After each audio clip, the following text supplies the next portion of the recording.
जय जगन्नाथ हरे कृष्ण। आज इंदिरा एकादशी जो मैंने कर पारण समय हूँ 5:37 AM रु 9:36 AM आपण पारण करेंगे। तो जो मैंने एकादशी करना शुणु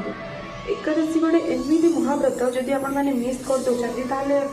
जानते केते बड़ बड़ माने पाप कर दौरान एकादशी जब अन्न को माने खाई दौरान केते बड़ बड़ पाप कर जानते। तो देखो आम कलिजुग सब बड़ साधना कौन जानते तपस्या, किंतु आजिकल आमको गोटे दिन उपास रहा कथा कहूँ आम एत इंद्रिय संयम एत आम इंद्रिय आम पार्टी आमर कौन स्वाद चाखिक लगे एत एमती होगलानी जे गोटे दिन भी उपास से करें जब उपास न करें मनुष्य जीवन केते समस्या आस उपास व्रत भगवान साधन भगवान पाखे निज मन को न माने रखा आम इंद्रिय संयम करें आम भोग करमको भोग आमको ग्रास करदे तथापि आम कौन कर भोग को माने भोग बेला से इंद्रिय संयम आम कर उपास व्रत करंतु भगवान को शरण को जातु।